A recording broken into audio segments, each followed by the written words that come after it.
Next chapter देखेंगे हम लोग मुगल साम्राज्य का चरमोत्कर्ष और विघटन प्रथम। इस सीरीज़ का ये अगला वीडियो है। इससे पहले एनसीईआरटी में जितनी भी सीरीज़ अब तक कराए गए हैं उसके लिंक आपको डिस्क्रिप्शन में मिल जाएंगे।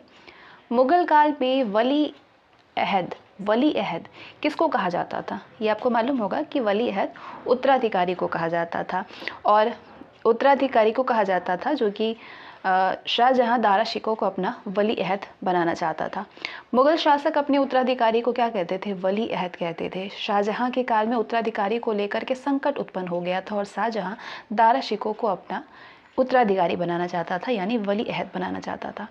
अब यहाँ पे ये बताइए आप कि मुगल उत्तराधिकारियों के द्वारा लड़ी गई जो लड़ाइयाँ थी उसमें औरंगजेब और दारा शिकोह के बीच में लड़ी गई जो लड़ाइयाँ थी उसको आप सीक्वेंस में आप लगाइए। सबसे पहले कौन लड़ी गई थी, उसके बाद कौन, उसके बाद कौन, इनके सन के अनुसार। सबसे पहले दारा शिकोह और औरंगजेब के बीच में धर्मट की लड़ाई हुई थी जिसमें कि औरंगजेब विजयी रहा था। इसके बाद ये दोनों ही 58 में ही लड़ा गया था, ठीक है, ये अप्रैल में, ये मई में। उसके बाद सामूगढ़ की लड़ाई हुई थी जिसमें कि औरंगजेब ही विजयी रहा था, और देवराल की लड़ाई में भी औरंगजेब विजयी रहा था, ठीक है।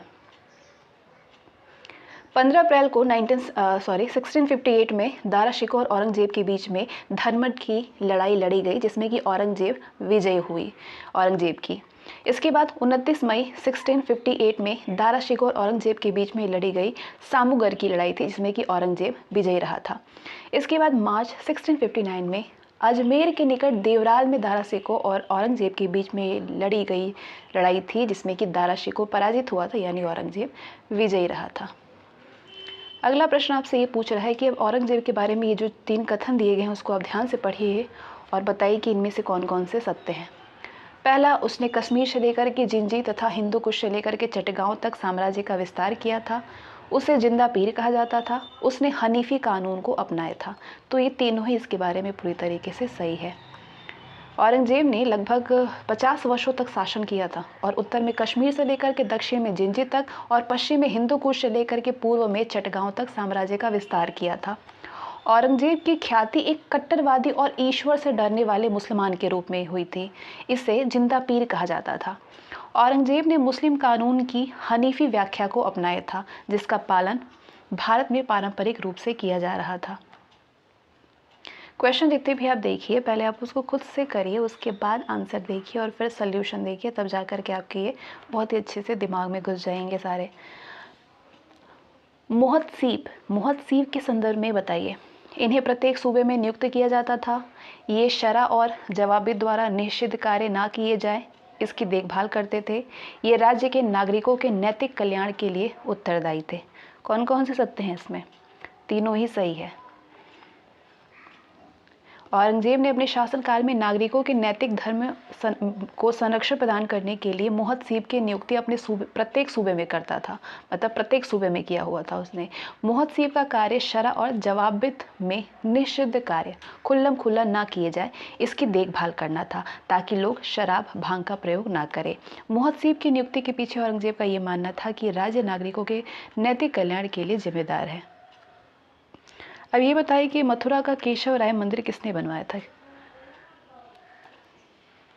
वीर सिंह बुंदेला ने बनवाया था। ये मथुरा में केशव राय मंदिर वीर सिंह बुंदेला द्वारा बनवाया गया था। औरंगजेब की सामाजिक सांस्कृतिक नीति के संदर्भ में विचार करिए। उसने नौरोज़ के त्योहारों पर प्रतिबंध लगा दिया था। उसने झरोखा दर्शन की प्रथा बंद करा दी थी। उसने अबवाओ नामक कर लगाया था। तो ये अबवाओ नामक कर औरंगजेब ने नहीं लगवाया था। बाकी पहला और दूसरा दोनों सही है। औरंगजेब ने नौरोज़ के त्यौहार पर प्रतिबंध लगा दिया था क्योंकि वो जरथुस्त्री रिवाज जिसका जरथुस्त्री रिवाज था जिसका ईरान के सफ़ावी शासक पालन करते थे, इसलिए प्रतिबंध लगा दिया था। अकबर के द्वारा प्रारंभ की गई झरोखा प्रथा को औरंगजेब ने बंद करा दिया था क्योंकि इसे वो अंधविश्वास रिवाज और इस्लाम के विरुद्ध मानता था। औरंगजेब ने अफवाह नामक कर न लगा करके आमदनी के एक बड़े जरिए के लिए तिलांजलि दी क्योंकि इसका प्रावधान शरा में नहीं था। उसने हिंदुओं पर जजिया कर लगाया था।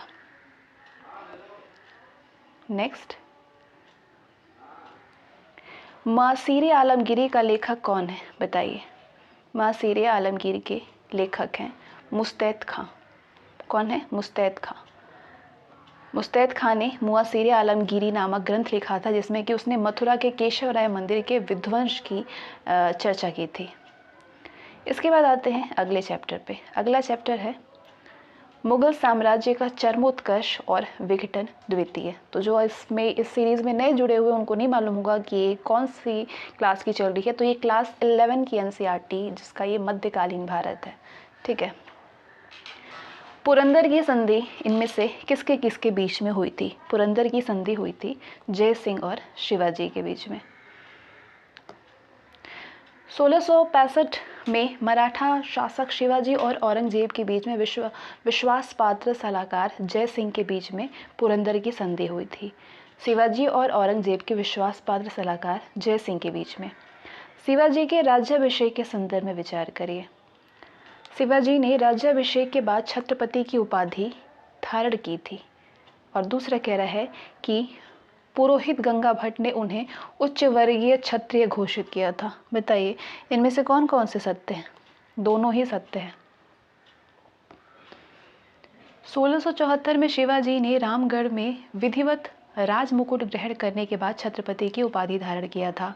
राज तिलक का संस्कार संपादित कराने वाले पुरोहित गंगा भट्ट ने ये घोषणा की कि शिवाजी उच्च वर्गीय क्षत्रिय हैं। इसके बाद ये है आपका मराठों की प्रशासनिक व्यवस्था और उनसे संबंधित अधिकारियों के संबंध। तो आपको इसको क्या करनी है? मैच करनी है। वित्त व्यवस्था किससे संबंधित है? वित्त व्यवस्था संबंधित है आपकी, कौन होता था? पेशवा होते थे। पेशवा होते थे ना। सैन्य प्रशासन किससे संबंधित है? इसको कहा जाता था सरे नौबत। लेखपाल को मजूमदार और गुप्तचर और डाक विभाग वाक्य नवीस।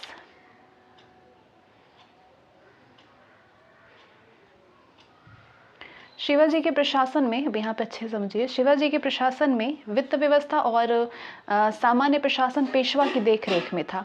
सेना के लिए जिम्मेदार सेनापति को सरे नौबत कहा जाता था। मजूमदार राज्य का लेखपाल होता था यानी अकाउंटेंट होता था और वाकी नवीस गुप्तचर व डाक विभाग और राज्य की गृहस्थी की देखरेख करता था। शिवाजी के शासनकाल में निम्नलिखित युग्मों पर विचार करिए। ये युग्म इसमें से शिवाजी के शासनकाल में जो भी चीज़ें थी इससे ये सुमेलित है या फिर इसमें से कौन कौन से सुमेलित नहीं है। पंडित राव परमार्थिक दानों के लिए जिम्मेदार होते थे। स्थायी सेना पागा के से संबंधित है। अस्थायी सैनिक सिलहदार से संबंधित है। ये सारे सम्मिलित हैं। शिवाजी ने अपने मंत्रिमंडल में पंडित राव की नियुक्ति किया था जो कि परमार्थिक दानों के लिए जिम्मेदार था। स्थायी सेना को पागा कहा जाता था जिसमें कि 30 से 40 हजार घुड़सवार शामिल थे। अस्थायी सैनिक को सिलहदार कहा जाता था। शिवाजी की प्रशासनिक व्यवस्था के संबंध में ये जो कथन है, अष्टप्रधान 8 मंत्रियों का समूह था। प्रत्येक मंत्री पेशवा के प्रति उत्तरदायी था। राजस्व व्यवस्था में शिवाजी ने मलिक अंबर की तद विषयक व्यवस्था का अनुकरण किया था। अब इसमें से बताइए कौन कौन से इसमें से सत्य नहीं है। इसमें से अगर आप देखिए तो सिर्फ दूसरा वाला गलत है कि प्रत्येक मंत्री पेशवा के प्रति उत्तरदायी था। बाकी पहला और दूसरा सही है। पहला और तीसरा सही है। दूसरा क्यों गलत है? क्योंकि अष्टप्रधान में शामिल सभी 8 मंत्री राजा के प्रति उत्तरदायी थे, लेकिन यहाँ पे आपसे ये कह रहा है कि प्रत्येक मंत्री पेशवा के प्रति उत्तरदायी था। बाकी आपके सही है। शिवाजी अपने शासनकाल में एक ठोस शासन प्रणाली की नींव डाली थी जिसमें कि उन्होंने 8 मंत्री नियुक्त किए थे जिन्हें कि अष्टप्रधान कहा जाता था। शिवाजी ने राजस्व व्यवस्था के मामले में मलिक अंबर के द्वारा अपनाई गई तद विषयक व्यवस्था का अनुकरण किया था। शिवाजी के बारे में है ये, इन्होंने मुगल इलाकों में चौथ यानी कर वसूला था। शिवाजी के काल में अन्नाजी दत्तो ने नए सिरे से राजस्व निर्धारित करने का काम किया था। कौन कौन से सत्य हैं इसमें से?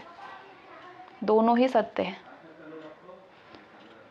शिवाजी ने अपने राज्य के निकट मुगल इलाकों से चौथ वसूल करके अपनी आय में वृद्धि किया था। ये भू राजस्व का 1/4 होता था। दूसरा भी सही है। 1679 में अन्नाजी दत्तो ने नए सिरे से राजस्व निर्धारित करने का काम किया था। मुगल साम्राज्य के पतन के संदर्भ में विचार करिए। औरंगजेब पर नादिर शाह के द्वारा किया गया आक्रमण उसके पतन का कारण था। मुगल साम्राज्य के पतन का कारण था कि औरंगजेब के दक्षिण अभियान की लालसा, जिस कारण वो उत्तर भारत पर ध्यान नहीं दे सका, ये पतन का कारण था। या फिर औरंगजेब के द्वारा अपनाई गई मराठा नीति। बताइए क्या कारण था। औरंगजेब पर नादिर शाह के द्वारा किया गया जो आक्रमण था वो कारण नहीं था, बाकी ये दोनों कारण थे। तो इसको एक्सप्लेनेशन के जरिए अच्छे से समझिए।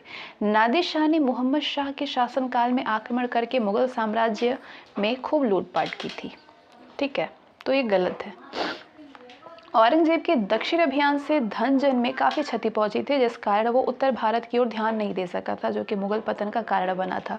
औरंगजेब मराठों को सही से ना ही अपना विश्वास पात्र बना पाया था और ना ही शत्रु बना पाया था, जिस कारण उसे मराठों की छापामार युद्ध नीति का सामना करना पड़ा था और मराठे मुगल को दक्षिण में हराने पर कामयाब रहे थे और मुगल पतन का कारण बने थे। चलिए आगे बढ़ते हैं। मुगल शासन प्रणाली के संदर्भ में इसमें से कौन सा कथन सत्य है। अब सत्य की पहचान करने के लिए आप सारी चीज़ों को पढ़िए। पहला है कि मुगल शासन प्रणाली अत्यधिक केंद्रीकृत थी। सैन्य नेतृत्व राजपूतों के हाथ में था।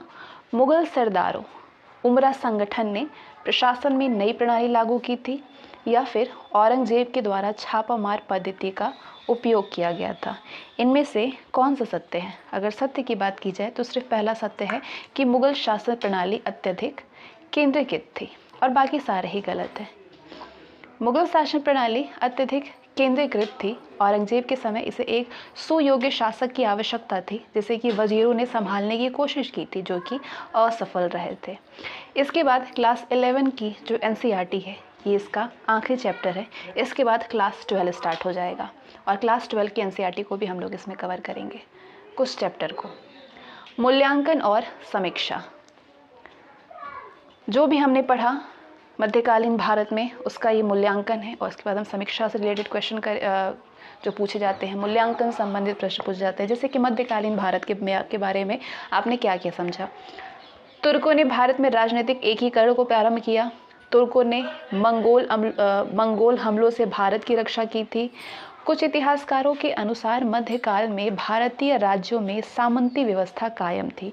अब बताइए कि मध्यकालीन भारत के संदर्भ में इनमें से कौन कौन सा सत्य है। तो जो तीनों स्टेटमेंट आपने पढ़ा है, तीनों ही सही है। मध्यकालीन भारत की सबसे महत्वपूर्ण घटना ये थी कि तुर्कों ने भारत का राजनीतिक एकीकरण संपादित किया, जिसे कि बाद में मुगलों ने लंबे समय तक बनाए रखा।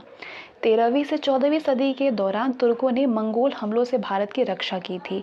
बाद में 200 वर्षों तक मुगलों ने उत्तर पश्चिम सीमा को विदेशी आक्रमण से सुरक्षित रखा। कुछ इतिहासकारों ने मध्यकालीन भारतीय राज्यों में सामंती व्यवस्था का होना माना है मीन्स। ददनी प्रथा के बारे में बताइए कि ये चारों में से कौन सा सत्य है। ये दक्षिण भारत में सती प्रथा का प्रचलित रूप था। ये व्यापारियों के द्वारा कारीगरों को दी जाने वाली पूंजीगत सहायता से संबंधित थी।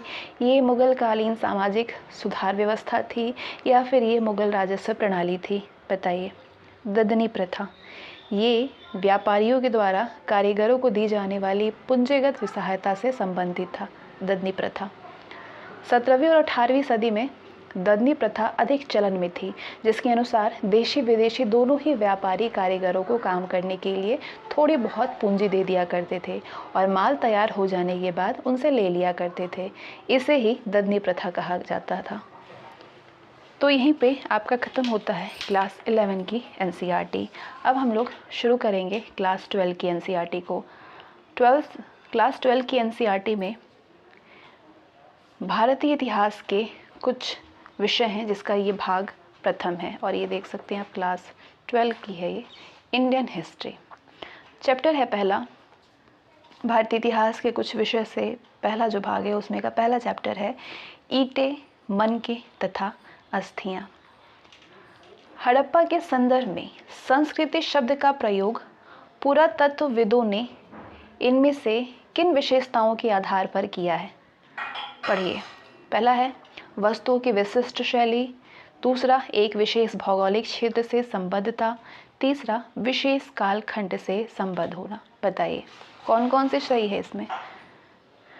हड़प्पा के संदर्भ में संस्कृति शब्द का प्रयोग पुरातत्वविदों ने इनमें से किन विशेषताओं के आधार पर किया है?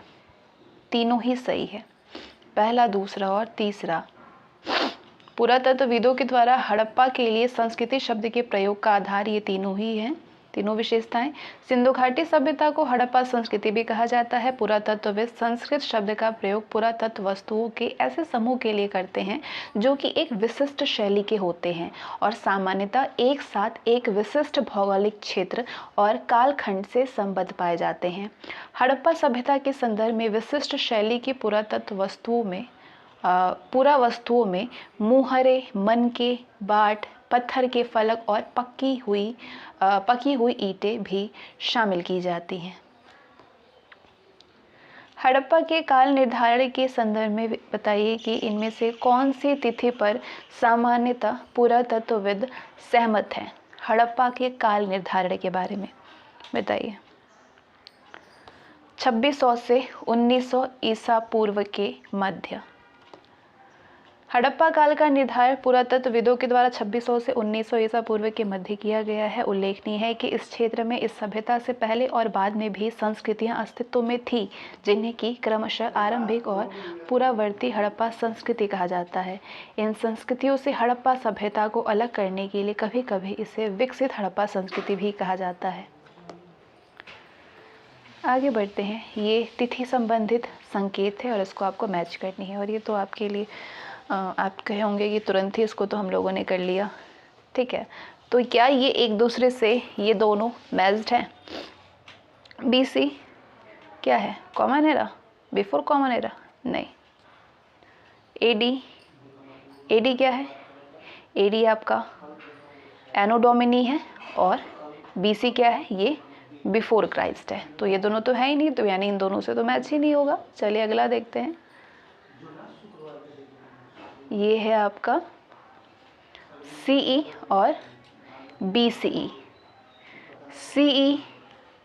CE है आपका क्या? ये है कॉमन एरा और BCE क्या होता है? ये होता है बिफोर कॉमन एरा, ठीक है। तो ये थोड़ा ऊपर नीचे हो गया, आप यहाँ से अच्छे से समझिए।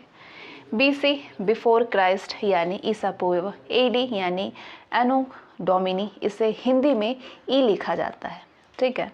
इसका तात्पर्य ईसा मसीह के जन्म के वर्ष से ही है। उल्लेखनीय है कि आजकल AD के स्थान पर CE और BC के स्थान पर BCE का प्रयोग किया जाता है। इसमें CE का प्रयोग कॉमन एरा और BCE का बिफोर कॉमन एरा के लिए किया जाता है। विश्व में अब इन शब्दों का प्रयोग सामान्य हो गया है। कभी कभी अंग्रेजों में BP अक्षरों का प्रयोग किया जाता है, जिसका मतलब है बिफोर प्रोजेक्ट, ठीक है, बिफोर प्रोजेक्ट। नेक्स्ट है हड़प्पा संस्कृति के विस्तार के संदर्भ में चोलिस्तान शब्द का प्रयोग किस क्षेत्र के लिए किया गया है? चोलिस्तान शब्द का प्रयोग किया गया है थार रेगिस्तान से लगा हुआ पाकिस्तान का रेगिस्तानी क्षेत्र के लिए। हड़प्पा संस्कृति में चोलिस्तान शब्द का प्रयोग थार रेगिस्तान से लगे हुए पाकिस्तान के रेगिस्तानी क्षेत्र के लिए किया गया है। इसकी गिनती आरंभिक और विकसित हड़प्पा संस्कृतियों में की जाती है। यहाँ से 239 बस्तियाँ प्राप्त हुई है। इनमें से ये जो कथन है इस पर विचार करिए। पहला है हड़प्पा संस्कृति में बाजरे के दाने गुजरात के हड़प्पाई स्थलों से प्राप्त हुए हैं। हड़प्पा निवासी भेड़, बकरी, भैंस, सूअर पालते थे। बताइए इनमें से कौन कौन से सही हैं? दोनों सत्य हैं, दोनों ही सत्य हैं। हड़प्पा स्थलों से मिले अनाज के दानों में गेहूं, जौ, दाल, सफ़ेद चना और तिल शामिल हैं। बाजरे के दाने गुजरात के स्थलों से मिले हुए हैं, तो पहला वाला सही है। दूसरा भी सही है कि हड़प्पा स्थलों से प्राप्त जानवरों की हड्डियों में मवेशियों, भेड़, बकरी, भैंस और सूअर की हड्डियां शामिल है। पूरा प्राणी विज्ञानियों अथवा जीव पुरातत्वविदों के द्वारा किए गए अध्ययनों से संकेत मिलते हैं कि ये सभी जानवर पालतू थे। उल्लेखनीय है कि जंगली प्रजाति के जानवरों जैसे कि हिरन, वरा यानी सुअर और घड़ियाल की हड्डियां भी मिली हैं, लेकिन अभी तक ये नहीं कहा जा सकता है कि हड़प्पा निवासी स्वयं इनका शिकार करते थे अथवा अन्य आखेट समुदायों से इनका मांस प्राप्त करते थे। मछली और पक्षियों की भी हड्डियां मिली हैं। हड़प्पा सभ्यता की कृषि प्रौद्योगिकी के संदर्भ में ये जो 3 कथन है इसको देखिए और बताइए सत्य कौन है। पहला, मोहरों पर वृषभ का लेखांकन तथा प्राप्त मृण मूर्तियों से पता चलता है कि हड़प्पा निवासी खेत जोतने के लिए बैलों का प्रयोग करते थे। लोथल से मिट्टी से बने हल के प्रतिरूप की प्राप्ति हुई है।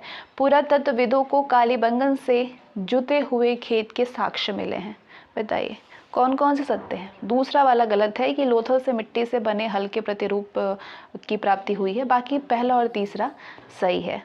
दूसरा वाला गलत इसलिए है क्योंकि मिट्टी के बने हल के प्रतिरूपों की प्राप्ति बनावली और चोलिस्तान के कई क्षेत्रों से हुई है। ठीक है। हड़प्पाई मोहरों और मृण मूर्तियों से इसके पर्याप्त साक्ष्य मिलते हैं कि हड़प्पावासी वृषभ से परिचित थे। पुरातत्वविद भी ये मानते हैं कि खेत जोतने के लिए बैलों का प्रयोग किया जाता हो रहा होगा। पुरातत्वविदों की कालीबंगन से जुते हुए खेत के साक्ष्य मिले हैं जो कि हड़प्पा की आरंभिक स्तर से संबद्ध है। इस खेत में हल रेखाओं के 2 समूह एक दूसरे को समकोण पर काटते हुए मिलते हैं, जो कि ये दर्शाता है कि एक साथ 2 अलग अलग फसलें भी उगाई जाती थी उस टाइम पे। अब ये बताइए कि गणेश्वर जोधपुरा संस्कृति किस हड़प्पाई स्थल की सूचक है। खेतहड़ी की। किसकी? खेतहड़ी की। हड़प्पावासियों ने कच्चा माल प्राप्त करने के लिए तांबे के लिए खेतहड़ी और सोने के लिए दक्षिण भारत से संपर्क स्थापित किया था। इन स्थानों से मिलने वाली हड़प्पाई वस्तुएं ऐसे संपर्कों की सूचक है। खेतहड़ी क्षेत्र से मिले साक्ष्यों को पुरातत्वविदों ने गणेश्वर जोधपुरा संस्कृति का नाम दिया है। इस संस्कृति के मृदभांड हड़प्पा से भिन्न है और ऐसा संभव है कि इस क्षेत्र के निवासी हड़प्पा सभ्यता के लोगों को तांबा भेजते थे। इसके बाद अगला प्रश्न है, हड़प्पाई स्थल और किस स्थल से कौन सा कच्चा माल प्राप्त हुआ है वो आपको बतानी है। नागेश्वर से शंख प्राप्त हुआ है, सोरतुरघई से लार्जवर्द, लोथल से कार्निलियन, दक्षिण राजस्थान से सेलखड़ी। हड़प्पावासी शिल्प उत्पादन के लिए कच्चा माल विभिन्न स्थानों से प्राप्त करते थे, जैसे कि नागेश्वर और बालाकोट से शंख, अफगानिस्तान में सोरतुरघई से अत्यंत कीमती माने जाने वाले नीले रंग के लार्जवर्द पत्थर, लोथल, कार्निलियन जो कि गुजरात में बड़ौद से क्या होता था, सेलखड़ी दक्षिणी राजस्थान और उत्तरी गुजरात से, और धातु राजस्थान से। मतलब ये सारे इनके स्रोतों के निकट स्थित हैं। आगे बढ़ते हैं। ये कथन है, इसको देखिए और पहले इन तीनों कथनों को पढ़िए। इसमें बस्ती 2 भागों में विभाजित है। एक भाग छोटा लेकिन ऊंचाई पर बनाया गया है और दूसरा भाग अधिक बड़ा लेकिन नीचे बनाया गया है। इसमें भवन निर्माण का कार्य चबूतरों पर एक निश्चित क्षेत्र तक सीमित किया गया, जो कि नियोजन का बेहतरीन उदाहरण है। विशाल स्नानागार। अब ये बताइए, जो ये तीनों जो आपने देखा है, ये विशेषताएं हड़प्पा सभ्यता के किस स्थल से संबंधित है। तो आपने बहुत अच्छे से इसको समझ लिया होगा। ये सबसे इंपॉर्टेंट और सबसे इजी क्वेश्चन रहेगा क्योंकि इतना याद हो चुका है ये। मोहनजोदड़ो। इसमें बस्ती 2 भागों में विभाजित थी। एक भाग ऊंचा किंतु छोटा और दूसरा भाग नीचे यानी कि बड़ा बनाया गया, जिन्हें कि दुर्ग और निचले शहर का नाम दिया गया है। इसमें एक बार चबूतरों को यथास्थान पर बनाने के बाद में शहर के भवनों का निर्माण एक निश्चित क्षेत्र तक सीमित किया गया और भवन निर्माण में भट्टी समझ रहे आप लोग, भट्टी में पकाई गई और एक निश्चित अनुपात की ईंटें का प्रयोग वृहद स्तर पर किया गया है, जो कि नियोजन का सबसे प्रमुख उदाहरण है। मोहनजोदड़ो से विशाल स्नानागार प्राप्त हुआ है, जिसका विशेष अनुष्ठान के स्थान के लिए स्नान के लिए प्रयोग किया जाता था। अब बताइए कि इस पे विचार करिए, जो दो कथन आपको यहाँ पे दिखाई दे रहे हैं, और इसके बाद हम लोग आगे बढ़ेंगे कि अगला कथन है या फिर नहीं। पहला है कि हड़प्पाई शहरों में सड़कों और गलियों का निर्माण ग्रिड पैटर्न पर किया गया है। दूसरा, मोहनजोदड़ो का निचला शहर आवासीय भवनों का उदाहरण प्रस्तुत करता है। ये दो आपने देख लिया, ठीक है, और ये दोनों देखने के बाद आपको लग रहा होगा कि हाँ ये दोनों तो सही है। चलिए तीसरा भी देख लेते क्या है। हड़प्पाई भवनों की मुख्य विशेषता ये थी कि मुख्य द्वार से भवन के आंतरिक भाग यानी जो आंगन होता है उसका सीधा अवलोकन किया जा सकता था। नहीं, सही पूछ रहे हैं तो सिर्फ पहला और दूसरा सही था, तीसरा वाला गलत है। तीसरा वाला गलत इसलिए है क्योंकि हड़प्पावासी एकांतता को बहुत ही महत्व देते थे, जो कि उनकी भवन निर्माण पद्धति से भी परिलक्षित होता था। यहाँ पे भूमि तल पर बनी दीवारों में खिड़कियाँ नहीं होती थी, खिड़कियाँ नहीं मिलती। इसके अतिरिक्त मुख्य द्वार से आंतरिक भाग अथवा आंगन का सीधा अवलोकन नहीं किया जा सकता था, इसलिए तीसरा वाला गलत है। हड़प्पा सभ्यता के संदर्भ में कौन सा असत्य है? पहला, शवाधानों में आमतौर पर मृतकों को गर्तों में दफनाया जाता था। हड़प्पा स्थलों से मिले शवाधान सामाजिक भिन्नताओं की ओर भी संकेत करते हैं। शवाधानों के साथ में विभिन्न आभूषणों की प्राप्ति इस बात का संकेत है कि हड़प्पावासी परलौकिक जीवन पर विश्वास करते थे। हड़प्पावासी मृतकों के साथ में अधिकाधिक बहुमूल्य वस्तुएं दफनाने में विश्वास करते थे। बताइए कौन सा असत्य है? ये जो लास्ट वाला आप पढ़े हैं यही वाला सत्य है, बाकी सारे सत्य हैं। वैसे तो हड़प्पाई शवाधानों में आभूषण और अन्य प्रयोग में लाई जाने वाली वस्तुओं को दफनाने के संकेत मिलते हैं, लेकिन समकालीन मिस्र की सभ्यता के सापेक्ष स्वतंत्रता के रूप में भी देखें तो हड़प्पा के लोग मृतकों के साथ बहुमूल्य वस्तुओं को दफनाने में विश्वास नहीं करते थे। अगला है फेयन्स का संबंध।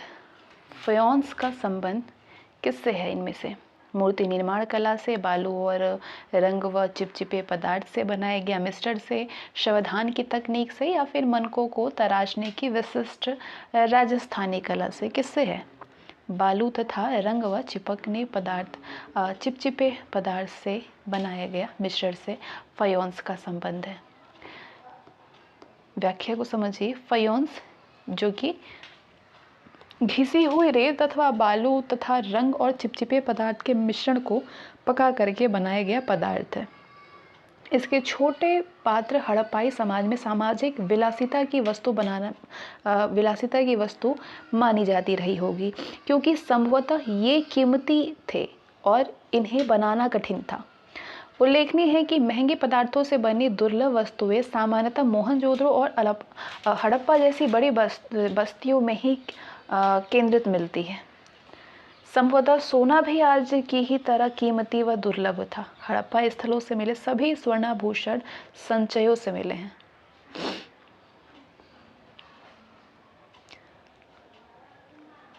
हड़प्पा सभ्यता में शिल्प उत्पादन के संदर्भ में विचार करिए। कार्निलियन लाल रंग का पत्थर था जिसका प्रयोग मनकों के निर्माण में किया जाता था। हड़प्पाई स्थल चनहूदड़ो शिल्प उत्पादन से संबद्ध था। सेल खड़ी का प्रयोग भी मनके बनाने के लिए किया जाता था। बताइए इन तीनों में से कौन कौन से सत्य हैं? तीनों ही सही है। कार्निलियन लाल रंग का पत्थर था जिसका प्रयोग मनकों के निर्माण में किया जाता था। इसके अतिरिक्त जैस्पर, स्फटिक, क्वार्ट्ज और सेल खड़ी जैसे पत्थर, तांबा, कांसा और सोने जैसी धातुएं और शंख, फेयन्स और पक्की मिट्टी सभी का प्रयोग करके मनके बनाने के लिए होता था। चनहूदड़ो शिल्प उत्पादन में संलग्न हड़प्पाई स्थल था। नेक्स्ट बढ़ते हैं। इनमें से कौन से क्षेत्र शंख निर्मित वस्तुओं के निर्माण के प्रमुख केंद्र थे? कौन से केंद्र थे? नागेश्वर और बालाकोट। नागेश्वर तथा बालाकोट, नागेश्वर कहाँ पे? गुजरात में, और बालाकोट पाकिस्तान में। समुद्री बस्तियाँ थी ये शंख से बनी वस्तुओं जिनमें कि चूड़ियाँ, करक्शियाँ और पच्चीकारी की वस्तुएं सम्मिलित हैं, इसके निर्माण में विशिष्ट केंद्र थे ये। यहाँ से माल दूसरी बस्तियों तक ले जाया जाता था। इनमें से कौन सी वस्तुएं शिल्प उत्पादन केंद्रों की पहचान में सहायक है? प्रस्तर पिंड, अपूर्ण वस्तुएं, पूरे शंख तथा तांबा अयस्क, कूणा करकट। बताइए। ये चारों ही, इन चारों का ही प्रयोग किया जाता था। सारे ही पहचान में सहायक हैं। शिल्प उत्पादन केंद्रों की पहचान के लिए पुरातत्वविद सामान्यतः प्रस्तर पिंड, पूरे शंख और तांबा जैसा कच्चा माल, औजार, अपूर्ण वस्तुएं, त्याग दिया गया माल और कूड़ा करकट को आधार बनाते हैं। उपर्युक्त आधारों पर ही, जो भी आधार आपने देखा अभी ऊपर चारों, इन आधारों पर ही हड़प्पा तथा मोहनजोदड़ो को भी शिल्प उत्पादन का केंद्र माना गया है। निम्नलिखित में से किस स्थल को मेसोपोटामिया के लेखों में मगान कहा गया है? मेसोपोटामिया के लेखों में मगान किसको कहा गया है? ओमान को।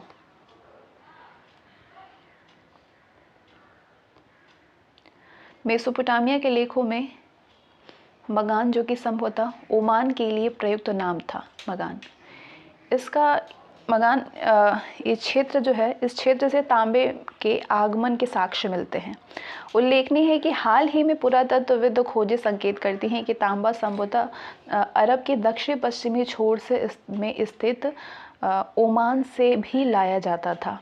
रासायनिक विश्लेषण भी दर्शाते हैं कि ओमानी तांबे तथा हड़प्पाई पुरावस्तुओं दोनों में निकेल के अंश मिले हैं। इसके अतिरिक्त ओमान से एक हड़प्पाई मर्तबान की प्राप्ति हुई है, जिसके ऊपर काली मिट्टी की मोटी परत चढ़ाई गई थी। मेसोपोटामिया से प्राप्त लेखों के संदर्भ में ये जो कथन है, इस पर विचार करिए और आपको बतानी है इनमें से कौन कौन से सत्य हैं। मेसोपोटामिया के लेखों से दिलमुन, मगान तथा मेलुआ के आपसी संपर्कों की जानकारी मिलती है। ये मेलुआ से प्राप्त कार्नेलियन, लाजवर्द मणि, तांबा, सोना तथा विविध प्रकार की लकड़ियों के विषय में जानकारी देता है। मोर को हाजा पक्षी नाम से वर्णित किया गया है। मिस्र को नाविकों का देश कहा गया है। बताइए कौन कौन से सत्य हैं? मिस्र को नाविकों का देश कहा गया है, ये गलत है। बाकी पहला, दूसरा और तीसरा सही है। गलत क्यों है? क्योंकि मेसोपोटामिया लेख में मेलुआ को नाविकों का देश कहा गया है। किसको कहा गया है? मेलुआ को कहा गया है, मिस्र को नहीं कहा गया। हड़प्पाई लिपि के संदर्भ में कौन सा इसमें से सही नहीं है? ये वर्णमाला पर आधारित थी, दाईं से बाईं ओर लिखी जाती थी। मुहरों पर एक पंक्ति में कुछ लिखा है तथा एक सांकेतिक चित्र बना है। सबसे लंबे अभिलेख में लगभग 26 चिन्ह मिलते हैं। बताइए सत्य कौन है इसमें से? इसमें से कौन सही नहीं है हड़प्पाई लिपि के बारे में? तो ये वाला सही नहीं है कि ये वर्णमाला पर आधारित थी, ये गलत है। हड़प्पाई लिपि भाव चित्रात्मक लिपि थी, ना कि वर्णमाला। इसमें चिन्हों की संख्या कहीं अधिक है, लगभग 375 से 400 के बीच में। हड़प्पाई बाटों के संदर्भ में विचार करिए। बाटों का निर्माण सामान्यतः चट नामक पत्थर से होता था। अधिकांशतः ये बाट निशान रहित तथा घनाकार होते थे। इन बाटों के निचले मानदंड द्विआधारी और ऊपरी मानदंड दशमलव प्रणाली का अनुसरण करते थे। बताइए कौन कौन से सत्य है इसमें से? तीनों ही सही है, तीनों सही है। हड़प्पा काल में विनिमय बाटों की एक सूक्ष्म या फिर परिशुद्ध प्रणाली के द्वारा नियंत्रित थे। ये बाट सामान्यतः चाट पत्थर के बने होते थे और आमतौर पर ये किसी भी तरह के निशान रहित घनाकार होते थे। इन बाटों के लिए निचले भाग द्विआधारी होती थी। द्विआधारी या समझते हैं ना, 1 2 4 8 16 32 इत्यादि, मतलब कितना 12800 तक। जबकि उनकी ऊपरी मानदंड दशमलव प्रणाली का अनुसरण करते थे। तो उल्लेखनीय है कि धातु से बने तराजू के पलड़े भी प्राप्त हुए हैं। हड़प्पा सभ्यता के पतन के संदर्भ में सर्वाधिक प्रचलित मत कौन सा है? इसमें से व्यापार का पतन, सामूहिक जनसंहार, जलवायु परिवर्तन या फिर महामारी का फैलाव? तो आप कहेंगे जलवायु परिवर्तन। हड़प्पा सभ्यता के पतन का सर्वाधिक प्रचलित मत जलवायु परिवर्तन रहा होगा, जिसका कारण वनों की कटाई रहा होगा, जिससे कि अत्यधिक बाढ़ या फिर अत्यधिक सूखे की स्थितियां उत्पन्न हुई होगी और सभ्यता का शनह शनह पतन हो गया होगा। उल्लेखनीय है कि इसके अतिरिक्त एक सुदृढ़ एकीकरण के तत्वों का अंत भी हड़प्पा सभ्यता के पतन का कारण माना जाता है। मुहरों, लिपियों, विशिष्ट मानकों और मृत भांडों का लोप मानकीकृत बाट प्रणाली के स्थान पर स्थानीय बाटों का प्रयोग, शहरों के पतन तथा परित्याग जैसे परिवर्तनों से इस तर्क को बल मिलता है। हड़प्पा सभ्यता के धर्म के संदर्भ में विचार करिए। किस धर्म को मानते थे? प्रकृति पूजा के संकेत मिलते हैं। इन्होंने विशाल पूजा स्थलों का निर्माण कराया। जादू टोना पर भरोसा करते थे। बताइए इनमें से कौन कौन से सत्य हैं? इन्होंने विशाल पूजा स्थलों का निर्माण नहीं कराया था, तो ये गलत है। बाकी पहला तीसरा सही है। हड़प्पा सभ्यता में उसकी समकालीन सभ्यताओं की भांति किसी भी मंदिर या विशाल पूजा स्थलों के संकेत नहीं मिलते हैं। मोहनजोदड़ो से प्राप्त विशाल स्नानागार तथा विशाल भवन को धार्मिक स्थान मानने में पुरातत्वविद अभी तक एकमत नहीं है। अगला प्रश्न है कि the story of Indian archaeology किसकी पुस्तक है? ये पुस्तक है एस.एन. रॉय की। The story of Indian archaeology S N. Roy ने लिखी है। इसके अतिरिक्त Mohenjodaro and the Indian civilisation John Marshall ने लिखी है। और आपके the mythical massacre at Mohenjodaro ये लिखा है जॉन डल्स ने। और my archaeological mission to India and Pakistan ये लिखा है विलर ने। हड़प्पाई स्थल को आपको बतानी है इसके उत्खननकर्ता कौन है। लोथल के उत्खननकर्ता हैं एस.आर. राव, कालीबंगन के बीवी लाल, धौलावीरा के बिष्ट हैं और हड़प्पा के माधव स्वरूप वत्स। ठीक है। 1955 में एस.आर. राव के द्वारा लोथल की उत्खनन आरंभ किया गया था। 1960 में बीबी लाल तथा बी.के. थापर के नेतृत्व में कालीबंगन का उत्खनन प्रारंभ हुआ। 1990 में आर.एस. बिष्ट के द्वारा धौलावीरा का उत्खनन आरंभ हुआ। 1921 में माधव स्वरूप वत्स के द्वारा हड़प्पा में उत्खनन का आरंभ किया गया था। इसके बाद आते हैं अगले चैप्टर पे, राजा, किसान और नगर, जो कि आपके क्लास 12 की एनसीईआरटी है ये, जिसका दूसरा चैप्टर है ये। 6ठी शताब्दी ईसा पूर्व में राज्यों, साम्राज्यों तथा रजवाड़ों की नींव पड़ी थी। इस राजनीतिक परिवर्तन के लिए जिम्मेदार कारकों के संदर्भ में आप विचार करिए। ये जो विशेषताएं दी गई हैं उस पर, और इसमें से बताइए कौन कौन सी विशेषताएं सही हैं। कृषि उपज को संगठित करने के नए तरीकों का चलन, लोहे का व्यापक प्रयोग, विभिन्न संस्कृतियों का प्रभाव। बताइए कौन से सत्य हैं? ये तीसरा गलत है कि विभिन्न संस्कृतियों का प्रभाव, पहला दूसरा सही है। तीसरा गलत इसलिए है क्योंकि इस प्रक्रिया का विभिन्न संस्कृतियों से कोई भी संबंध ही नहीं था। अब ये जो है विचार करिए इस पे। जेम्स प्रिंसेप ने सर्वप्रथम ब्राह्मी तथा खरोष्टी लिपि को पढ़ा था। ब्राह्मी तथा खरोष्टी का प्रयोग प्राचीन सिक्कों और अभिलेखों में किया गया है। प्राचीनतम अभिलेख प्राकृत भाषा में लिखे जाते थे। तमिल तथा पाली भाषा में अभिलेखों की रचना नहीं की गई है। तीनों सत्य हैं, चौथा गलत है। चौथा इसलिए गलत है क्योंकि तमिल, पाली और संस्कृत भाषाओं में भी अभिलेख मिलते हैं। ठीक है। और आपसे ऑप्शन में कहा जा रहा था कि सिर्फ तमिल और पाली भाषा में अभिलेखों की रचना नहीं की गई है, जबकि तमिल, पाली और संस्कृत भाषाओं में भी अभिलेख मिलते हैं। ये संभव है कि लोग अन्य भाषाएं भी बोलते थे, लेकिन इनका उपयोग लेखन कार्य में नहीं किया जाता था। बाकी भी सही है।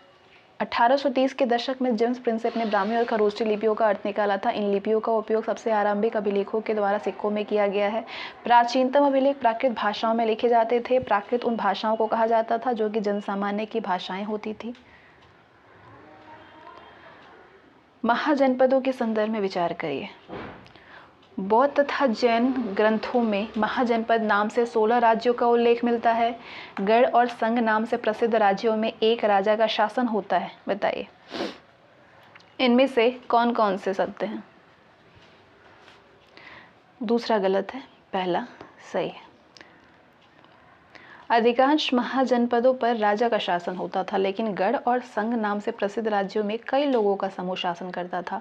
इस समूह का प्रत्येक व्यक्ति राजा कहलाता था। भगवान महावीर और बुद्ध इन्हीं गढ़ों से संबंधित थे। छठी शताब्दी ईसा पूर्व के संदर्भ में विचार करिए। जनपद शब्द का प्रयोग भूखंड के लिए होता था जहां लोग बस जाते थे। इस काल में ब्राह्मणों ने धर्मशास्त्र नामक ग्रंथों की रचना शुरू की थी। पड़ोसी राज्य पर आक्रमण करके धन एकत्र करना अवैध माना जाता था। शासकों का प्रमुख कार्य किसानों, व्यापारियों तथा शिल्पकारों से कर तथा भेंट वसूलना माना जाता था। देखिए, समझिए और आंसर करिए। क्या करना है इसमें? सही बतानी है। इसमें सही कौन सा है? तो आप जान गए होंगे कि सही कौन सा है। तीसरा वाला गलत है। पड़ोसी राज्य पर आक्रमण करके धन एकत्र करना अवैध माना जाता था। बाकी सारे सत्य हैं। जनपद का अर्थ ऐसा भूखंड था जहाँ पे कोई भी जन यानी लोग, कुल या फिर जनजाति बस जाती थी। इस शब्द का प्रयोग प्राकृत तथा संस्कृत दोनों में मिलता है। छठी शताब्दी ईसा पूर्व में संस्कृत में ब्राह्मणों ने धर्मशास्त्र नामक ग्रंथों की रचना शुरू की थी। इनमें शासक सहित अन्य के लिए नियमों का निर्धारण किया गया और अपेक्षा की जाती थी कि शासक क्षत्रिय वर्ण से ही होगा। उस समय संपत्ति जुटाने का एक वैध उपाय पड़ोसी राज्यों पर आक्रमण करके धन एकत्र करना भी माना जाता था।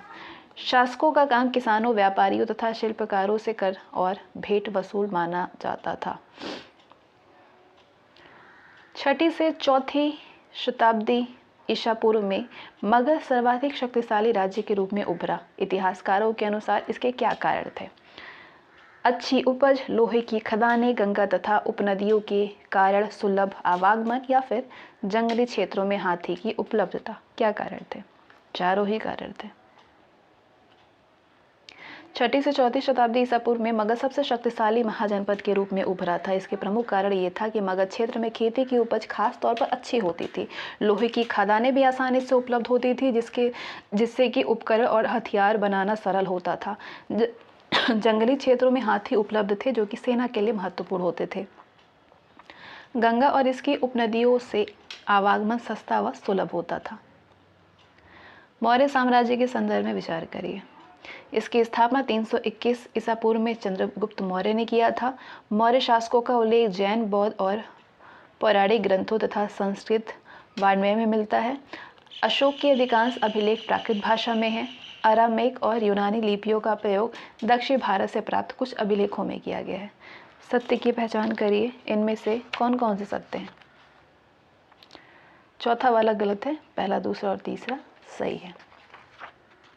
मौर्य साम्राज्य से संबंधित अभिलेखों से अरामेक और यूनानी लिपियों का प्रयोग दक्षिण भारत से प्राप्त अभिलेखों में नहीं हुआ है। पश्चिमोत्तर से प्राप्त शाहबाजगढ़ी और मानसहरा अभिलेख खरोष्टी लिपि में है, जबकि अफगानिस्तान से प्राप्त अभिलेख अरामेक और यूनानी दोनों में है। मौर्य साम्राज्य में 5 प्रमुख राजनीतिक केंद्रों का वर्णन मिलता है। तो आप बताइए कि इनमें से कौन से राज्य इसमें सम्मिलित थे? कौन कौन से राज्य सम्मिलित थे? पाटलिपुत्र, तक्षशिला, उज्जैनी, अंग या फिर काशी? बताइए। पाटलिपुत्र, तक्षशिला, उज्जैनी सम्मिलित है। ठीक है।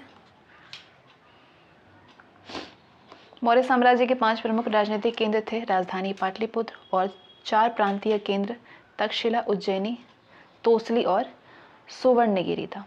इन सब का उल्लेख अशोक के अभिलेख में मिलता है। मौर्य काल के संदर्भ में विचार करिए। तक्षशिला और उज्जैनी दोनों लंबी दूरी वाले महत्वपूर्ण व्यापार मार्ग पर स्थित थे।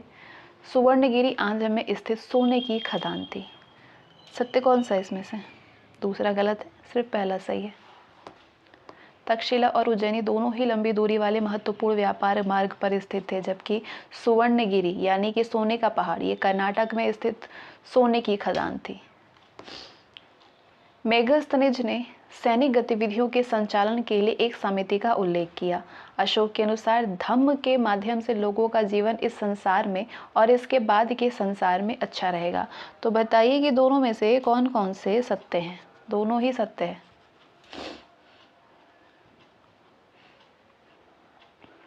मेगस्थनीज ने, ध्यान से समझिए, मेगस्थनीज ने सैनिक गतिविधियों के संचालन के लिए एक समिति और एक समिति और 6 उप समितियों का उल्लेख किया है। इनमें से एक का काम नौसेना का संचालन करना था, दूसरा यातायात और खान पान का संचालन करती थी, तीसरा का काम था पैदल सैनिकों का संचालन करना, चौथा अश्वारोही, पांचवी रथरोही और छठा का काम था हाथियों का संचालन करना। दूसरी उप समिति का दायित्व विभिन्न प्रकार का था। क्या क्या? उपकरणों को ढोने के लिए बैलगाड़ियों की व्यवस्था, सैनिकों के लिए भोजन और जानवरों के लिए चारे की व्यवस्था करना, सैनिकों की देखभाल के लिए सेवकों और शिल्पकारों की नियुक्ति करना। अशोक के अनुसार धम्म के माध्यम से लोगों का जीवन इस संसार में और इसके बाद के संसार में अच्छा रहेगा। उल्लेखनीय है कि धम्म के प्रचार के लिए धम्म महामात जैसे अधिकारियों की नियुक्ति की गई। अगला प्रश्न है दक्षिण के राजाओं और सरदारों के संदर्भ में इसमें से कौन से सही नहीं है? चोल, चेर, पांडे को संयुक्त रूप से तमिलकम कहा जाता था। सरदार का पद वंशानुगत हो भी सकता था और नहीं भी। सरदार अपने अधीन लोगों से कर वसूलते थे जबकि राजा भेंट स्वीकार करते थे। और चौथा है शक तथा सातवाहन शासक लंबी दूरी के व्यापार द्वारा राजस्व जुटाते थे। तो बताइए कि इनमें से कौन सा सही नहीं है? सब सही है, सी वाला गलत है। क्यों गलत है? सरदार के कार्यों में विशेष अनुष्ठान का संचालन, युद्ध के समय में नेतृत्व करना, विवादों को सुलझाने में मध्यस्थता की भूमिका निभाना शामिल था। वो अपने अधीन लोगों से भेंट लेता था जबकि राजा कर वसूली करता था। सरदारी में सामान्यतः कोई भी स्थायी सेना या फिर अधिकारी नहीं होता था। राजा दैवीय स्थिति प्राप्त करने के लिए किस माध्यमों को अपनाते थे? बताइए। देवी देवताओं के साथ अपने नाम को जोड़ना, विशालकाय मूर्तियों का निर्माण, बड़ी बड़ी उपाधियां धारण करना। बताइए। राजा दैवीय स्थिति प्राप्त करने के लिए इनमें से किस माध्यम को अपनाते थे? इन तीनों ही माध्यम को।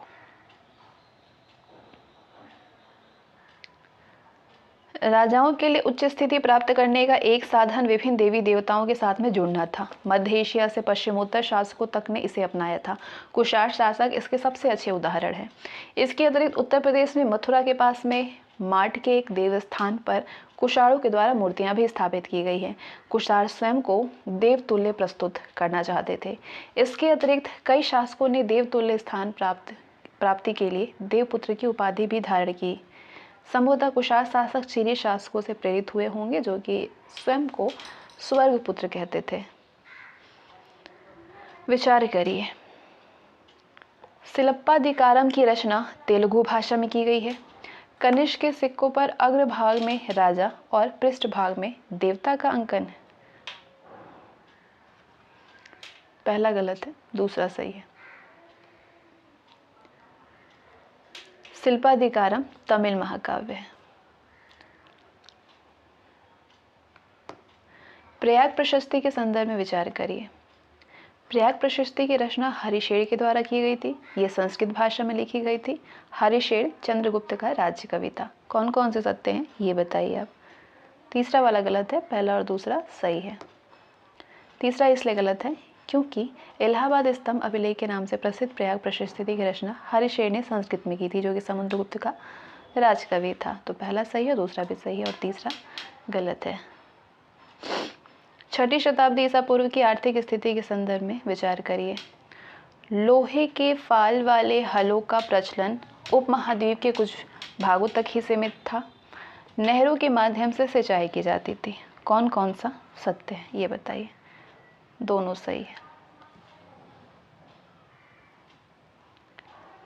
वैसे तो लोहे की फाल वाले हल की वजह से फसलों की उपज बढ़ने लगी थी, लेकिन ऐसे हलों का उपयोग महाद्वीपों के कुछ हिस्से में ही सीमित था।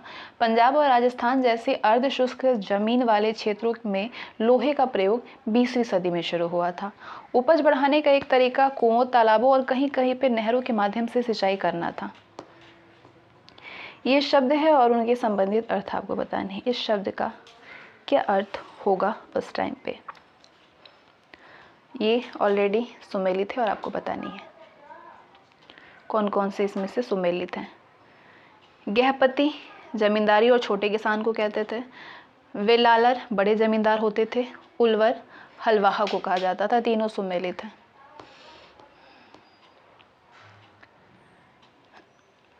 प्रभावती गुप्त चंद्रगुप्त प्रथम की बहन थी।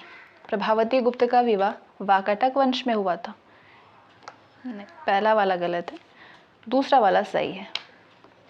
प्रभावती गुप्ता जो थी ये चंद्रगुप्त द्वितीय की पुत्री थी, जिसका विवाह दक्कन पठार के वाकाटक वंश में हुआ था। उल्लेखनीय है कि संस्कृत धर्मशास्त्रों के अनुसार महिलाओं को भूमि जैसी संपत्ति पर स्वतंत्र अधिकार नहीं था, लेकिन एक अभिलेख के अनुसार प्रभावती भूमि की स्वामिनी थी और उसने दान भी किया था। भूमिदान के परिणामों के संदर्भ में विचार करिए। भूमिदान मजबूत राजनीतिक प्रभुत्व का संकेत था। राजा ने भूमिदान के माध्यम से अपने समर्थक जुटाना शुरू कर दिया। भूमिदान से राज्य और किसानों के मध्य संबंध अधिक स्पष्ट हुए। इसमें से कौन सा सही नहीं है ये आपको बतानी है, ध्यान से समझिए और बताइए। पहला वाला गलत है, बाकी सारे सही हैं। भूमिदान से राजनीतिक प्रभुत्व के दुर्बल होने के संकेत मिलते हैं, ना कि मजबूत होने के संकेत मिलते हैं। बाकी सारे सही है, PDF आपको मिल जाएंगे। भूमिदान के संदर्भ में विचार करिए। अग्रहार ब्राह्मणों को दान में दी गई भूमि को कहते थे। दान की गई भूमि में केवल पुलिस व सैनिकों को प्रवेश की अनुमति थी। बताइए, प्रवेश की अनुमति कौन कौन से सत्य हैं इसमें से? दूसरा गलत है, पहला वाला सही है। दूसरा वाला गलत है क्योंकि दान की गई भूमि में पुलिस और सैनिकों का प्रवेश वर्जित था। हिनसोंग के आगमन के समय तक पाटलिपुत्र खंडहर में बदल चुका था। मौर्य काल में पुहार समुद्र तट पर बसा नगर था। ये दोनों आपने पढ़ लिया। पूछा क्या रहा है? तीसरा स्टेटमेंट है, मौर्य काल में मथुरा व्यावसायिक तथा सांस्कृतिक गतिविधियों का केंद्र था। इनमें से कौन सही है ये बतानी। तीनों सही है, तीनों ही सही है। 7वीं सदी में जब हिनसोंग भारत आया था तो उसने पाटलिपुत्र का वर्णन एक खंडहर के रूप में किया था। मौर्य काल में प्रायः सभी नगर संचार मार्गों के किनारे बसे हुए थे। पाटलिपुत्र जैसे कुछ नगर नदी मार्ग के किनारे तथा उज्जैनी भूतल मार्ग के किनारे बसा था। पुहार समुद्र तट पर बसा नगर था। और मथुरा मौर्य काल में व्यवसाय सांस्कृतिक गतिविधियों का केंद्र था। मथुरा ये श्रेणी के संदर्भ में विचार करनी है। उत्पादकों तथा व्यापारियों का संघ था ये कई लौह उपकरणों का उपयोग जानते थे। ये कच्चा माल खरीद करके और उससे सामान तैयार करके बाजार में बेचते थे। कौन कौन से सत्य हैं ये बताइए। तीनों। उत्पादकों तथा व्यापारियों के संघ को श्रेणी कहा जाता था, तो इसलिए सही है ये कच्चा माल खरीदने और वस्तुओं के निर्माण के लिए स्वतंत्र थे। ये संभव है कि शिल्पकारों ने नगर में रहने वाले संभ्रांत लोगों की बढ़ती मांग को पूरा करने के लिए कई प्रकार के लौह उपकरणों का प्रयोग किया होगा। 6वीं शताब्दी ईसा पूर्व में अर्थव्यवस्था के संदर्भ में विचार करिए। व्यापारिक मार्गों पर व्यापारियों की सुरक्षा के बदले धन वसूला जाता था। धनी व्यापारियों से मस्तभुवन या मस्थुवन तथा सत्वाह कहा जाता था। धनी व्यापारियों को मस्थुवन तथा सत्वाह कहा जाता था। मसाले, कपड़े और जड़ी बूटियां अरब सागर के रास्ते भूमध्य सागरीय क्षेत्र तक पहुंचाई जाती थी। सत्य कौन कौन से हैं बताइए। तीनों सही है।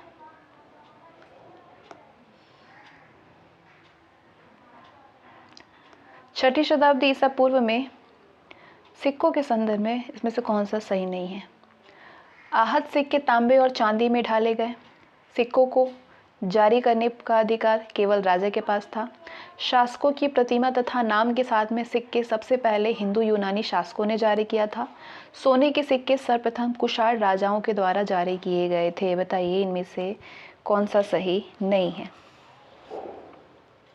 सिक्कों को जारी करने का अधिकार केवल राजा के पास था, ये गलत है। बाकी सारे सही हैं। सिक्के आपके इस राजा के अलावा व्यापारियों, धनपति और नागरिकों के द्वारा भी जारी किए जाने की संभावना व्यक्त की गई है। तो उल्लेखनीय है कि कुषाण राजाओं ने सिक्कों का आकार और वजन तत्कालीन रोमन सम्राटों और ईरान के पार्थियन शासकों के समान था। दक्षिण भारत में बड़ी संख्या में रोमन सिक्के मिले, जिससे कि ये स्पष्ट होता है कि व्यापारिक तंत्र राजनीतिक सीमाओं से बंधा नहीं था। अगला क्वेश्चन आपसे ये पूछ रहा है कि विचार करिए, और बताइए इनमें से कौन सा सत्य नहीं है। यौधेय राजाओं ने बड़ी संख्या में सोने व चांदी के सिक्के जारी किए। रोमन साम्राज्य के पतन के पश्चात दूरवर्ती व्यापार में कमी आई। 6वीं शताब्दी ईस्वी में सोने के सिक्के मिलने कम हो गए। सत्य कौन सा है इनमें से कौन सा सही नहीं है ये बताइए आप।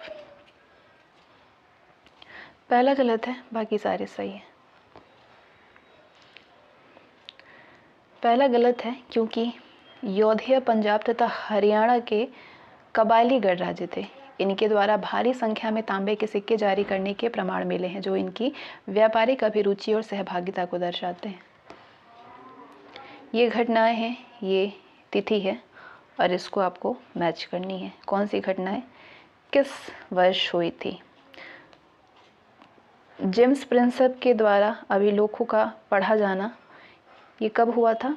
1838 में पढ़ा था। बंगाल एशियाटिक सोसाइटी की स्थापना हुई थी 1784 में। गुप्त शासन का आरंभ हुआ था 320 में। अरबों की संधि पर विजय हुई थी 712 में। अरबों की सिंध पर कब विजय हुई थी। 712 में हुई थी।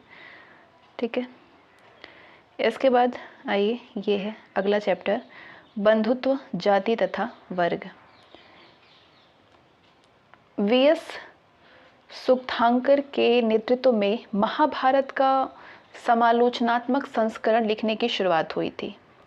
सातवाहनों के अभिलेख पारिवारिक तथा वैवाहिक रिश्तों की जानकारी प्राप्त करने में मददगार है। बताइए, और आपसे पूछ रहा है कि बताइए कि इनमें से कौन कौन से सत्य हैं। तो ये तीनों ही ये दोनों ही सत्य हैं। 1919 में संस्कृत विद्वान सुक्तांकर के नेतृत्व में एक महत्वाकांक्षी परियोजना की शुरुआत हुई थी जिसमें कि कई विद्वानों ने मिलकर के महाभारत और समालोचनात्मक संस्करण लिखने की जिम्मेदारी ली थी। सातवाहनों के कई अभिलेख प्राप्त हुए हैं जिनके आधार पर इतिहासकारों ने पारिवारिक तथा वैवाहिक रिश्तों का खाका तैयार किया है। निम्नलिखित में से किस शासक ने स्वयं को अनूठा ब्राह्मण कहा है। बताइए। गौतमी पुत्र सातकर्णी को। सातवाहन शासक गौतमीपुत्र सातकर्णी ने स्वयं को अनूठा ब्राह्मण कहा। रेशम बुनकरों की श्रेणी का उल्लेख किस अभिलेख में मिलता है। मंदसौर अभिलेख में मिलता है।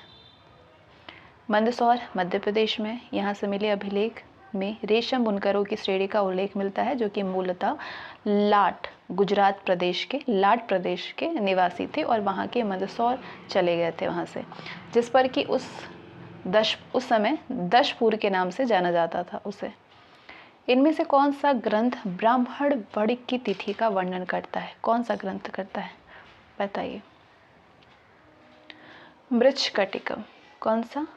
मृच्छकटिकम। शूद्रक रचित मृच्छकटिकम में नायक चारुदत्त को ब्राह्मण वर्ग बताया गया है जबकि शास्त्रों में व्यापार को वैश्यों की जीविका का साधन बताया गया। इनमें से कौन सा कथन सही नहीं है बताइए। मनुस्मृति में चंडालों के कर्तव्यों की सूची मिलती है। हेनसोंग के अनुसार वधिक और सफाई करने वालों को नगर से बाहर कर रहना पड़ता था। मनुस्मृति के अनुसार पैतृक जायदाद पर माता पिता की मृत्यु के बाद सभी पुत्रों में समान रूप से बंटवारे किए जाना चाहिए, किंतु ज्येष्ठ पुत्र विशेष भाग का अधिकारी था। बौद्धों ने जन्म के आधार पर सामाजिक प्रतिष्ठा को स्वीकार किया। बताइए इनमें से कौन कौन से सही नहीं है। कौन कौन से नहीं, सिर्फ एक बतानी है आपको। इसमें से कौन सा गलत है। ये डी वाला गलत है।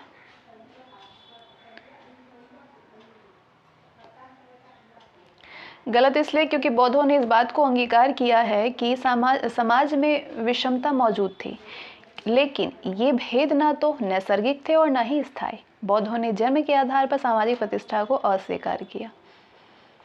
विचार करिए, मनुस्मृति का संकलन 200 ईसा पूर्व से 200 ईस्वी के मध्य हुआ। पुरातत्ववेत्ता बीबी लाल ने हस्तिनापुर का उत्खनन किया। महाभारत की कथा का केंद्र कुरु तथा पांचाल नामक राज्य थे। बताइए इनमें से कौन कौन से सत्य हैं। तीनों सही है। अगला चैप्टर है विचारक, विश्वास और इमारतें। कुटागार शालाओं का संबंध किससे है। कुटागार शालाओं का संबंध बताइए। किससे है? जैन शिक्षा केंद्र से बौद्ध भिक्षुओं का वर्षा ऋतु में ठहरने का स्थान, वाद विवाद से संबंधित बौद्ध स्थल, या फिर ऋषि मुनियों के आश्रम का स्थल? बताइए। वाद विवाद से संबंधित बौद्ध स्थल। कुटागारों का संबंध वाद विवाद से संबंधित लौह स्थल से है। बौद्ध ग्रंथों में 64 संप्रदाय या फिर चिंतन परंपराओं का उल्लेख मिलता है। बौद्ध शिक्षक एक जगह से दूसरी जगह पे घूम घूम करके अपने दर्शन या फिर विश्व के विषय में अपनी समझ से लेकर के एक दूसरे से और सामान्य लोगों से तर्क वितर्क करते थे। ये चर्चाएं कुटागार शालाओं, जो कि नुकीली छत वाली झोपड़ी होती थी, या फिर ऐसे उपवनों में होती थी जहाँ पे घुमक्कड़ मनीषी ठहरते थे ऋषि। विचार करिए, बुद्ध के किसी भी संभाषण को उनके जीवन काल में नहीं लिखा गया है। दीपवंश तथा महावंश की रचना श्रीलंका में हुई है। बताइए। आंसर करिए कौन सा इसमें से सही है। दोनों ही पूर्णतः सत्य है। त्रिपिटक है और ये विषय है। बताइए कौन कौन से इसमें से एक दूसरे से सुमेलित हैं।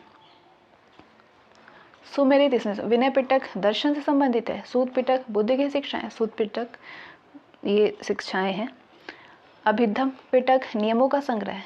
केवल दूसरा वाला मैच कर रहा है, बाकी पहला और दूसरा गलत है। विनय पिटक बुद्ध की शिक्षाओं के संग्रह को त्रिपिटक कहा जाता है। विनय पिटक में संघ और बौद्ध मठों में रहने वाले लोगों के लिए नियमों का संग्रह था। बुद्ध की शिक्षाएं सूत पिटक में रखी गई और दर्शन से जुड़े विषय अभिधम पिटक में रखे गए हैं। तो एक दूसरे से मतलब ये इधर उल्टा सुल्टा दे दिया, ऊपर का नीचे, नीचे का ऊपर। यही तो क्वेश्चन होता है, इसी को तो समझनी है आपको। बताइए। विशेषताएं हैं। अजित केस कम्बलीन इसके प्रमुख विद्वान थे। इसे सामान्यतः भौतिकवादी संप्रदाय माना जाता है। तो ये विशेषताएं किस संप्रदाय से संबंधित है? ये दोनों विशेषताएं जो आपने देखा, पॉज करिए, फिर से समझिए, ये किससे संबंधित है? ये संबंधित है आपके लोकायत से। ठीक है, PDF आपको मिल जाएगी। ये सिद्धांत है, इस पर विचार करिए। संपूर्ण विश्व प्राणवान है। जन्म और पुनर्जन्म का चक्र कर्म द्वारा निर्धारित होता है। कर्म के चक्र से मुक्ति के लिए त्याग और तपस्या की आवश्यकता होती है। तो बताइए ये सिद्धांत किस धर्म अथवा संप्रदाय से संबंधित है? जैन धर्म से संबंधित है। इनमें से किसके लिए श्रमण शब्द का प्रयोग किया जाता है? श्रमण ऐसे व्यक्ति जिन्होंने सांसारिक जीवन को त्याग दिया हो। बौद्ध धर्म की प्रारंभिक परंपराओं में भगवान का होना या ना होना अप्रासंगिक था। थेरी गाथा में जातक कथाओं का संकलन मिलता है। बताइए कौन कौन से सत्य हैं इनमें से? पहला और दूसरा में से दूसरा गलत है, पहला सही है। बौद्ध दर्शन के संदर्भ में विचार करिए। बौद्ध दर्शन के अनुसार विश्व नित्य व स्थायी है। विश्व आत्मविहीन है। तपस्या और विषयासक्ति के बीच में मध्य मार्ग अपना करके मनुष्य दुनिया के दुखों से मुक्ति पा सकता है। कौन सा सही है? पहला गलत है कि बौद्ध दर्शन के अनुसार विश्व नित्य व स्थायी है, बाकी दूसरा और तीसरा गलत है। आनंद के कहने पर बुद्ध ने महिलाओं के संघ में प्रवेश की अनुमति दी। महिलाओं को बुद्ध ने जन्म मृत्यु के चक्र से मुक्ति, आत्मज्ञान और निर्वाण के लिए व्यक्ति केंद्रित हस्तक्षेप और सम्यक कर्म की कल्पना की है। सत्य कौन सा है? बताइए। दोनों सही है, पहला और दूसरा।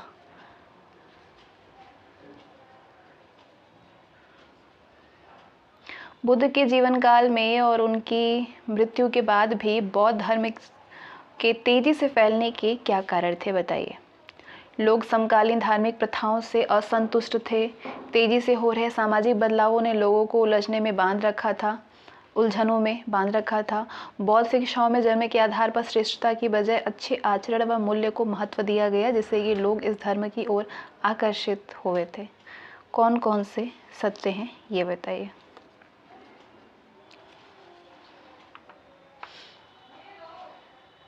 दोनों।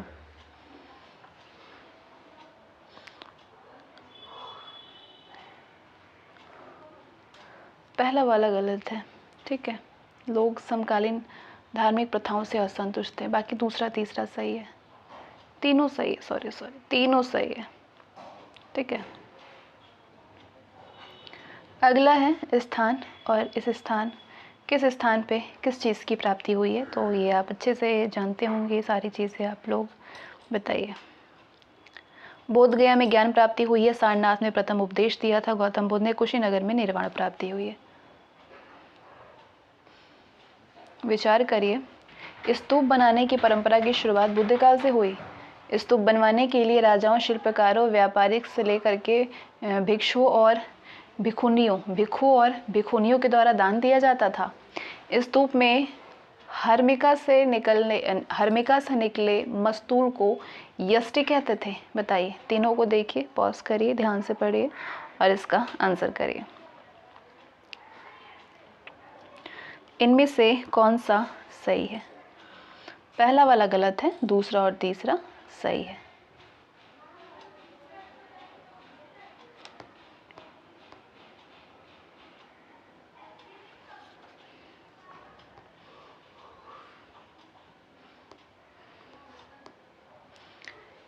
कौन सा इसमें से सही नहीं है? बताइए। सांची और बरहूत के प्रारंभिक स्तूप बिना अलंकरण के हैं। अमरावती तथा पेशावर में शाहजी की ढेरी में स्तूपों में लाख तथा मूर्तियों में उत्कीर्णन के उदाहरण मिलते हैं। शाल भंजिका की मूर्ति का संबंध अमरावती से है। बौद्ध धर्म से जुड़े पुरातन परंपरा के अनुयायी स्वयं को थेरवादी कहते थे। बताइए सत्य कौन सा है इनमें से?